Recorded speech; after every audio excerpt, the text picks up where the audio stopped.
Hello and welcome. My name is Kayhan Parsi. I'm the Graduate Program Director here at the Nice-Wanger Institute for Bioethics and Health Policy, and I want to welcome the new students to our program, and for those of you returning, again, welcome. I hope you find this semester to be a really exciting and enriching one.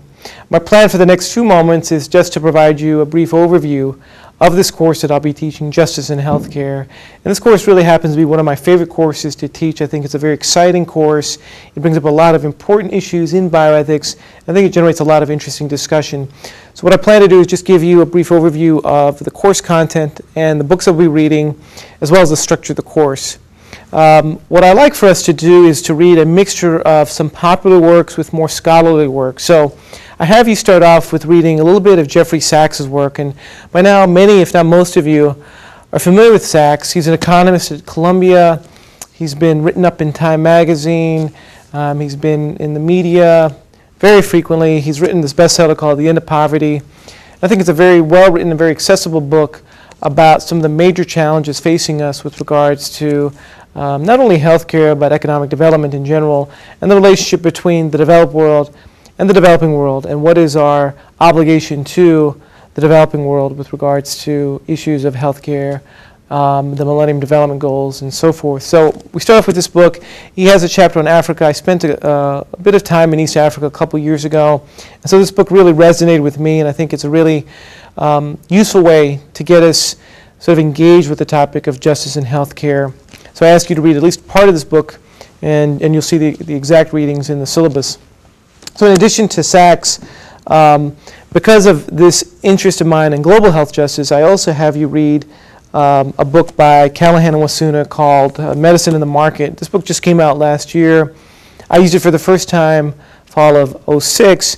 Again, I think this is another very well-written book. It's written by a couple of ethicists. Kayhan, of course, is a very well-known ethicist. He's been at the Hastings Center for decades. And his colleague Wasuna is actually a lawyer from Kenya.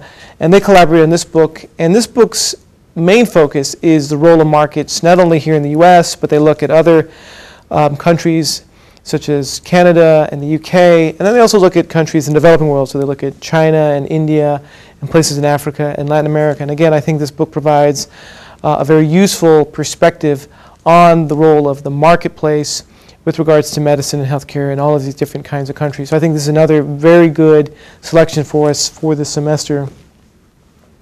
A book that's going to be probably the mainstay for our readings is this book, Medicine and Social Justice. It's been out for a few years. I've used it almost every semester I've taught this course.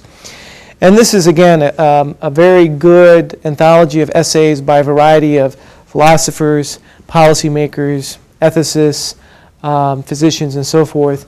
And this book has a variety of different kinds of topics. So there's some really good works on theoretical frameworks, works by people like Norm Daniels, Kayhan again, and then more specific kinds of works by people who are interested in issues related to disability or organ transplantation, or issues related to access or personal responsibility. So again, I think that's a very helpful way to look at some of these major issues in justice and healthcare. Finally, a new book I've added to our reading, in addition to the other books that are listed on the website, is a new book by Powers and Faden called Social Justice.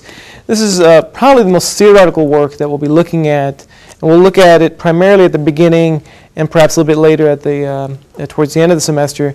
But Powers and Faden are really trying to provide a more theoretical foundation for social justice in healthcare, and they are indebted heavily to people like John Rawls and Norm Daniels with their theories. And so I think it's, again, hopefully a helpful addition to our set of readings.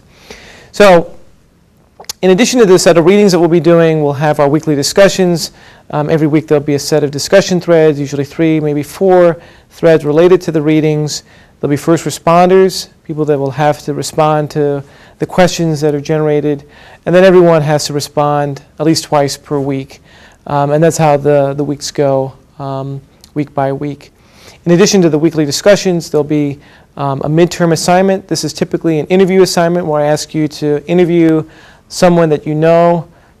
It can be someone you know, it can be someone that you don't know very well, but someone who's engaged in the area of justice and healthcare. So it can be a healthcare professional or an activist or a member of the clergy or a journalist. And I found this to be a really interesting exercise for the students because they've really have created some really interesting interviews when they talk to these different kinds of subjects. And so that's the midterm assignment, and I hope you find that to be hopefully a useful one. In addition to that, there'll be a group assignment and group project towards the end of the semester, and then finally there'll be a scholarly paper, typical length, 3,000 to 3,500 words, related to one of the topics here that we'll be addressing within the overall rubric of justice in healthcare. And so that's pretty much it. This is, like I said, one of my favorite courses to teach. I think justice in healthcare, as Beecham and Childress have mentioned in their book, perhaps the most important issue in all of healthcare. And I think it's really imperative for all of us, whether we're scholars or students or activists or healthcare professionals, to really engage and grapple with the notion of justice in a very serious way. And I hope you find it, again, to be of great benefit in your studies here and in your thinking about bioethics as a field. So if you have any questions, feel free to send me an email. I look forward to our discussions every week. I think we'll have some really rich discussions, and I wish you the best of luck. So thank you.